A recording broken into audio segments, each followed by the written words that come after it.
Jazmanimning ogliga turmushga chiqdim. Men u bilan ilk bor jazmanimning uyida uchrashdim. U chiroyli, jiddiy va hayotga teran nazar tashlaydigan yigit edi. Men uchun esa u oddiygina jazmanimning ogli edi xolos. Ammo vaqt o'tgan sayin ko'zlarimiz tez-tez to'qnashib qoladigan bo'ldi. Uning nigohi menga begona emasdek tuyulardi. Unda iliqlik, istak va yashirin bir ehtiros bor edi. Bir kuni kechqurun jazmanim safarga ketganida u meni mehmonxonada yolg'iz topdi. Oramizda sukut hukm surdi. Men uning yoniga o'tirdim. Yuragim tez ura boshladi. U esa asta qo'limni tutdi. Bu oddiy teginish emasdi. Bu yurakdan chiqayotgan ehtiros edi. Biz bir-birimizga yillar davomida yetmay kelgan iliqlikni berdik. O'sha oqshomdan so'ng biz yashirincha ko'risha boshladik. Vaqt o'tgan sayin sevgi bizni butunlay o'ziga tortdi. Men buni gunoh deb o'ylardim, lekin yuragim bu sevgidan voz kecha olmadi. Oxiri jazmanim bilan aloqani uzdim. Va oradan ko'p o'tmay ogliga turmushga chiqdim. Endi biz sevgi va ehtirosga to'la yangi hayot boshladik. To'yimizdan bir hafta o'tib, u eshik oldida paydo bo'ldi. Nigohi o'zgargan edi. Unda hayrat, gazab va og'zini yoqayotgan odamning chorasizligi bor edi. Men unga qaradim, yuragim hali ham bir paytlar unga berilgan tuygularni esladi. Lekin endi men boshqa odamning ayoliman. Oglining rafiqasiman. Bu rostmi? Dedi u ovozi past lekin keskin. Ha, men endi sening o'glingning ayoliman, dedim qat'iy. U sukut saqladi. Ichidan nima bo'layotganini sezib turardim.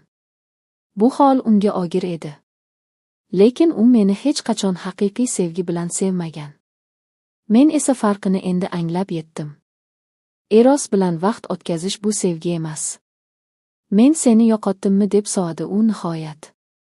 Sen hech qachon meni to'liq ega olmagansan, dedim. Sekin u esa yuragimni tushundi va meni tanladi. Shundan so'ng ketdi. Biz yana hech uchrashmadik. Ammo men ich-ichimda undan bir umrga ozod bo'lganimni his qildim. Endi hayotimda chin sevgi bor edi va bu sevgi meni yanada kuchliroq, baxtliroq ayolga aylantirdi. Oradan bir necha oy o'tdi. Biz erim bilan yangi hayotga ko'nikib, baxtli yashay boshladik.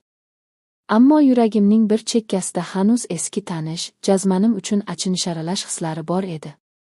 U hech qanday yomonlik qilmagan edi. Biz faqat yo'limizni adashtirib, vaqtincha bir-birimizga yaqinlashgan edik xolos. Bir kuni kutilmagan mehmon eshikni taqillatdi. Bu u edi. Lekin bu safar nigohi tinch, yuragi yengilroq. Endi biz uchalamiz bir uyda emas, bir yurakda yashardik. Jazmanim endi qaynotamga aylangan edi. U bizni hurmat bilan kuzatardi. Aralashmasdi, lekin mehrini doim sezdirib turardi. Har tongda u hovlida choy damlab bizni kutib o'tirgan bo'lardi. Men pazandachilik bilan shug'ullanardim. Erim esa ishdan kech kelib har doim birinchi bo'lib qaynotasidan hol so'rardi. Biz oddiy hayotga chuqurroq ma'no bera boshladik. Bir kuni men erimga qarab shunday dedim. Biz galati lekin mukammal oilamiz. Kimdir bu holatni tushunmasligi mumkin. Ammo men sen bilan va otang bilan birga yashayotganimdan baxtiyorman. U meni quchoqladi va pichirladi. Men ham seni har kuni yangidan sevaman. Keyinchalik biz farzandli bo'ldik. Qaynotam nevara bagirga bosib, bu mening 2 bor sevgim mevasidir, deb kuldi. U endi avvalgidek emas edi. Hayot unga sabr, ko'ngil kengligi va chinakam kechimni o'rgatdi. Biz birga bayramlar o'tkazdik, birga yig'ladik, birga quvondik. Har bir kunda o'ziga xos go'zallik bor edi. Ayniqsa bir paytlar murakkab munosabatlardan boshlangan bu oila uchun. Bu hikoya ehtiros bilan boshlangan bo'lsa-da, muhabbat, kechirim va hurmat bilan davom etdi va biz hayotga o'z izimizni qoldirayotgan edik, ajralmas qudratli oila sifatida.